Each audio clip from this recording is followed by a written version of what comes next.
लोग तो ये भी डिमांड कर रहे हैं कि अगर किसी पार्टी से टिकट मिले ना मिले, श्याम रजक जी को निर्दलीय चुनाव लड़ लेना चाहिए, यहाँ के लोग साथ हैं। आप यही उनका प्यार है, इसी में कर रहा हूँ कि उनका जो एहसान है, उनका जो ऋण है, वो मेरे जीवन के हर रुआ रुआ में उस ऋण से मुक्त नहीं हो सकता है। अगर राजद फिर से आपको बुला लेती आओ, मैं तो साफ कहा ना कि जहाँ मोहरा बनाने की सपना रहता है, मैं बहुत देर से समझा कि मैं रिश्ता निभा रहा था, वो मोहरा चल रहा है। पार्टी ही परिवार है और पार्टी के सभी सदस्य हमारे सदस्य हैं, हमारे रिश्तेदार हैं।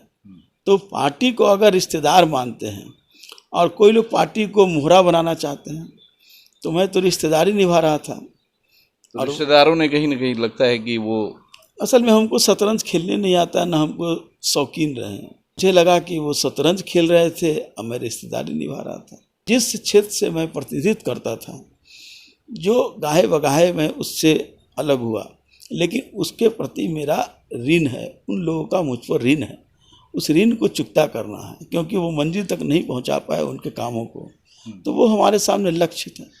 तो मेरे सामने यही दो है, और ये दो नहीं होता है तो मेरे लिए किसी राजनीतिक पार्टी का हाथ थामना था मजबूरी, नहीं तो मुझे राजनीतिक संन्यास लेना होगा। इन 5 सालों में महागठबंधन के जो विधायक हैं, उनके द्वारा जो काम किए गए हैं, बहुत सारे लोग मतलब उनके कामों से संतुष्ट नहीं है और लोग एक बार फिर से श्याम रजक की डिमांड कर रहे हैं। 1990 से 2020 तक क्या फुलवारी हुआ, क्या जर्जर गलियां थी, क्या बजबजाती हुई नलियां थी, क्या अंधेरे फुलवारी को कहा जाता था, क्या फुलवारी में एक टायर पंक्चर हो जाता था तो उस पर दंगे हो जाते थे। इन सारे चीज़ों में बदल करके आज चमचमाती सड़कें भी बनी, नालियों का भी निर्माण हुआ, सभी लोगों का सहयोग हुआ, और बिजलियां भी, कोई ऐसा इलाका नहीं रहा।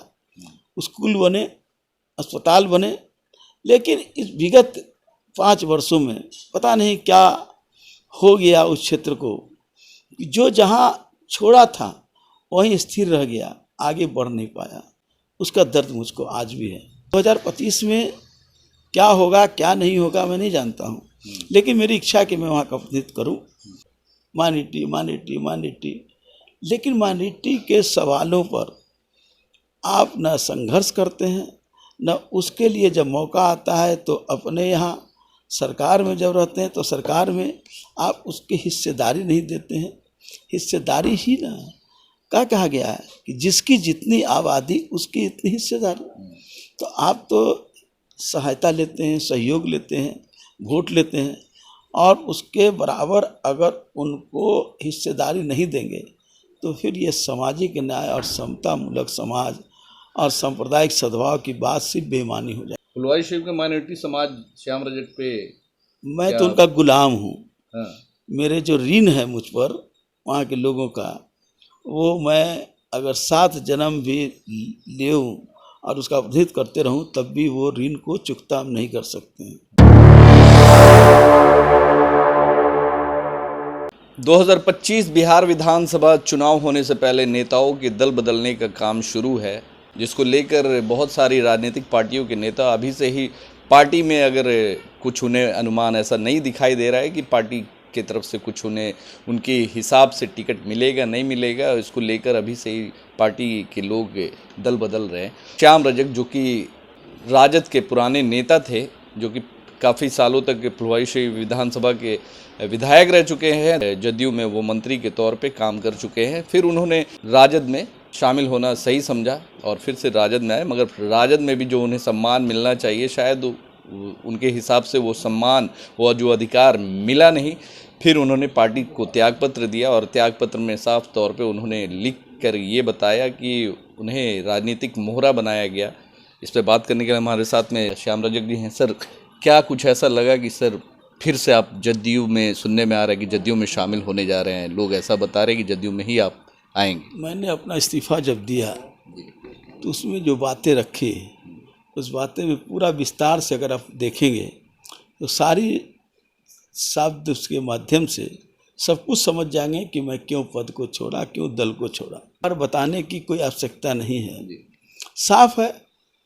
हम व्यक्तिगत निभाते हैं। हम कहीं भी जाते थे पार्टी के कार्यक्रम में भी, तो हम पार्टी को यही निर्देश देते हैं, यही संदेश देते हैं कि पार्टी ही परिवार है, व्यक्ति का परिवार नहीं है, पार्टी ही परिवार है। और पार्टी के सभी सदस्य हमारे सदस्य हैं, हमारे रिश्तेदार हैं। तो पार्टी को अगर रिश्तेदार मानते हैं और कोई लोग पार्टी को मोहरा बनाना चाहते हैं, तो मैं तो रिश्तेदारी निभा रहा था। तो रिश्तेदारों ने कहीं ना कहीं लगता है कि वो असल में हमको शतरंज खेलने नहीं आता, न हमको शौकीन रहे हैं, और मुझे लगा कि वो शतरंज खेल रहे थे और मैं रिश्तेदारी निभा रहा था, इसलिए धोखा खा गया। अब जब 2025 का चुनाव नज़दीक है और ऐसे में बातें हो रही है देखिए, कि मैं पहले भी आप जो कह रहे थे, मैं 6 बार वहाँ से मिले रहा हूँ, 6 बार। एक दूसरा आपने कहा कि दल बदलना और चुनाव का समय आ गया। दल बदलने का और चुनाव का कोई मतलब नहीं, चुनाव अभी 1 साल है, समझे। और दल बदलने का सवाल नहीं, सवाल है विजन का। हम जिस विजन को लेकर के राजनीति में आए, हम जब 74 में मूवमेंट में आए तो लोकनायक जयप्रकाश जी का नेतृत्व मेरे सामने था, उनसे आंदोलन को सीखने का मौका मिला। और उसके बाद चंद्रशेखर जी के नज़दीक हुए जो पूर्व प्रधानमंत्री, तो मुझे राजनीति सीखने का मौका मिला। और उन्होंने साफ कहा कि राजनीति में तुम कोई भी मुकाम हासिल कर लो, लेकिन स्वाभिमान और सम्मान के साथ कभी समझौता मत करना।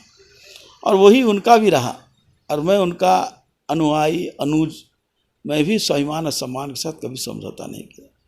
और यही कारण रहा कि जो विजन मेरा रहा, दलित, उत्पीड़ित, उपेक्षित, सिर्फ कहने के लिए नहीं, उनके लिए कुछ करने के लिए, उनको मंजिल तक पहुंचाने के लिए। और जिस क्षेत्र से मैं प्रतिनिधित्व करता था, जो गाहे बगाहे मैं उससे अलग हुआ, लेकिन उसके प्रति मेरा ऋण है, उन लोगों का मुझ पर ऋण है, उस ऋण को चुकता करना है, क्योंकि वो मंजिल तक नहीं पहुंचा पाए उनके कामों को, तो वो हमारे सामने लक्ष्य थे।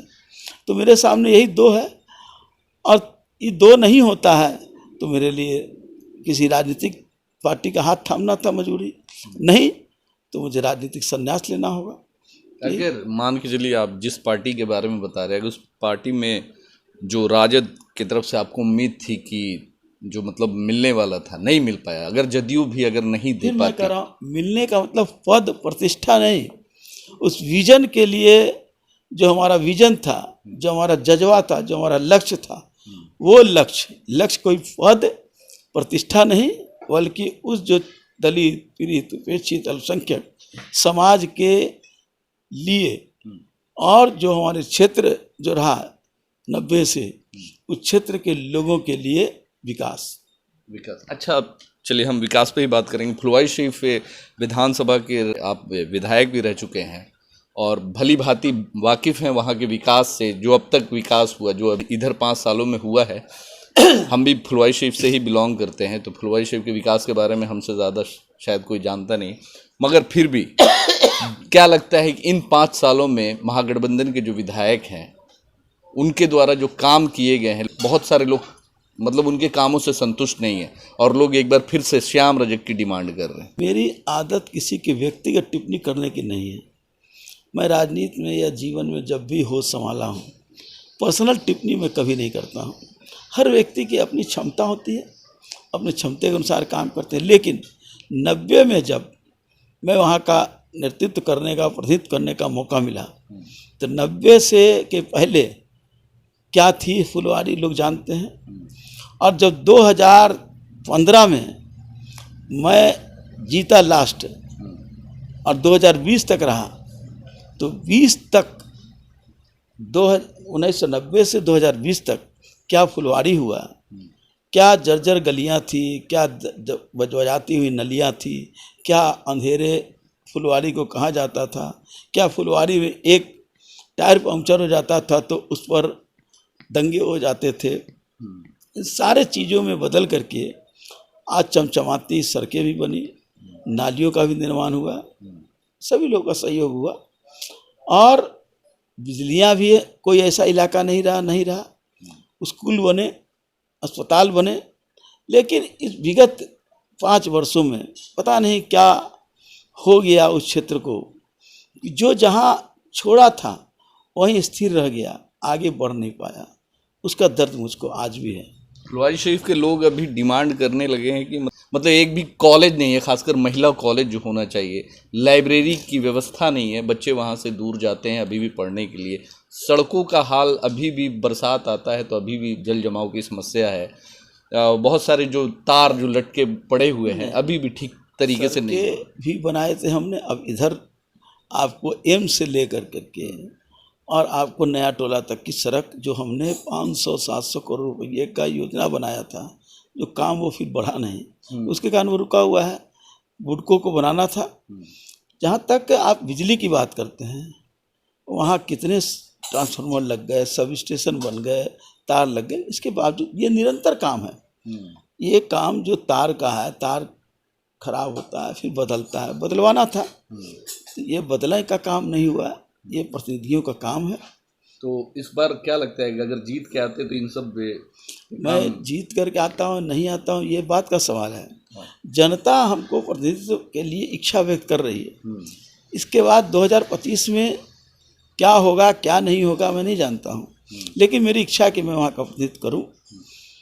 अब ये तो जब मैं किसी राजनीतिक दल की बात सोचूंगा और उस राजनीतिक दल के लोग सोचेंगे और वहाँ की जनता का इच्छा के अनुरूप वो उस तरह का सहयोग करेगी, तभी जा के इन सब चीज़ों की मंजिल तक पहुंचा सकते हैं। एक खास सवाल सर कि माइनॉरिटी से रिलेटेड हम सवाल करेंगे, खासकर फुलवाई शरीफ विधानसभा में जहां से आप एमएलए रह चुके हैं, आपको भी पता है कि वहां के माइनॉरिटीज़ का एक अच्छी आबादी है और माइनॉरिटीज़ का क्या हाल है। और बिहार में खासकर राजद में जो एक सेकुलरिज्म का जो ये देखा जाता है, खासकर जो माइनॉरिटीज़ को लेकर जो एक बात होती है राजद में, और राजद जो हक अधिकार की बात करती है माइनॉरिटी समाज को हक दिलाने की, तो लगता है कि वो हक अधिकार मिल रहा है राजद में? क्योंकि जिस तरीके से अभी लोकसभा के इलेक्शन में भी माइनॉरिटी समाज के कितने लोगों को टिकट जो मिलना चाहिए, जाति जनगणना के बाद जो बातें हो रही थी जिसकी जितनी भागीदारी उसकी उतनी हिस्सेदारी मिल नहीं पाया, और आपको भी नहीं मिल पाया। आप भी शायद समस्तीपुर से लगे हुए थे कि मुझे लड़ने का मौका मिलना चाहिए था, मगर आपको भी नहीं मिल पाया। राज्यसभा भी आपको नहीं भेज पाते हैं। बहुत सारे ऐसे माइनॉरिटी समाज को जो नज़रअंदाज कर रही है। तो लगता है कि 2025 में राजद जैसी सेकुलर पार्टियों से मुसलमानों का मुंह भंग होने वाला है। मुसलमान क्या पूरी तरीके से राजद जैसी और भी सेकुलर पार्टियां उनको नज़रअंदाज करेगी? मैं किसी एक दल की बात नहीं कर रहा हूँ। इस देश की आज़ादी के बाद से आज तक राष्ट्रीय जनता दल हो या और कोई दल हो, फैसला करती है, बोलती है, मैनिफेस्टो में लिखती है, लेकिन उस मैनिफेस्टो का कार्यान्वयन कितना प्रतिशत करता है, ये आम लोगों को, माइनॉरिटी को, दलित को, पिछड़ा को इसको महसूस करना होगा कि कार्यान्वयन में और वक्तव्य में समानता है कि नहीं है। ये वहाँ की जनता तय करे, हम उन पर छोड़ते हैं कि अगर उनको लगता कि समानता है तब तो उनको समर्थन करना चाहिए, अगर उनको लगता कि समानता नहीं है तो फिर उनको अपना फैसला करना चाहिए। हम बोले माइनॉरिटी माइनॉरिटी माइनॉरिटी, लेकिन माइनॉरिटी के सवालों पर आप न संघर्ष करते हैं, न उसके लिए जब मौका आता है तो अपने यहाँ सरकार में जब रहते हैं तो सरकार में आप उसकी हिस्सेदारी नहीं देते हैं। हिस्सेदारी ही ना क्या कहा गया है कि जिसकी जितनी आबादी उसकी इतनी हिस्सेदारी। तो आप तो सहायता लेते हैं, सहयोग लेते हैं, वोट लेते हैं, और उसके बराबर अगर उनको हिस्सेदारी नहीं देंगे तो फिर ये सामाजिक न्याय और समता मूलक समाज और सांप्रदायिक सद्भाव की बात सिर्फ बेईमानी हो जाएगी। अभी आप भी मानते हैं कि कहीं ना कहीं उन्हें नहीं, मैं किसी एक दल पर नहीं कर रहा हूँ। हाँ। अब आप वहाँ की जनता तय करेगी कौन सही है कौन गलत है। मैं कौन होता हूँ? मैं बहुत बड़ा ज्ञानी नहीं हूँ, न मैं कोई बहुत महान पुरुष हूँ कि उन महान पुरुषों के बारे में कोई अपना टिकट नहीं करूँ, वो सब मेरे लिए आदरणीय है। फुलवाई शरीफ का माइनॉरिटी समाज श्याम रजक पे मैं तो उनका गुलाम हूँ। हाँ। मेरे जो ऋण है मुझ पर वहाँ के लोगों का, वो मैं अगर 7 जन्म भी ले और उसका अवधित करते रहूं तब भी वो ऋण को चुकता हम नहीं कर सकते हैं।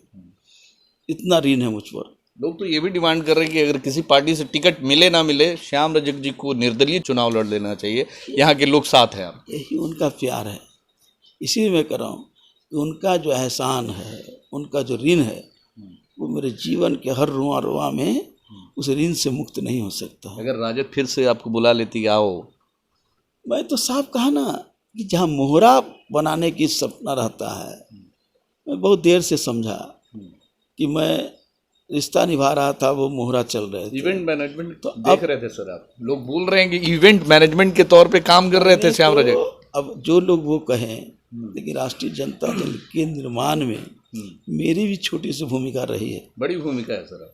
मैं अपने को बहुत छोटा कार्य करता हूँ। मैं जिस समाज से आता हूँ, जिस वर्ग से आता हूँ, वहाँ मेरी छोटी भूमिका है। वो लोग महान लोग हैं, आदरणीय हैं, महापुरुष लोग हैं। ऐसे महापुरुषों को तो मैं आदर ही कर सकता हूँ। ऐसे पर टिक्का टिप्पणी कर करके मैं अपने आप को कलंकित नहीं करना चाहता। क्या लगता है 2025 में फ्यूचर किसे मानते बिहार का? जनता, बिहार की जनता तय कर लेगी, तेजस्वी तय कर चुकी है। जनता तय कर चुकी है। लोग कुछ कहते रहे, जनता तय कर चुकी है।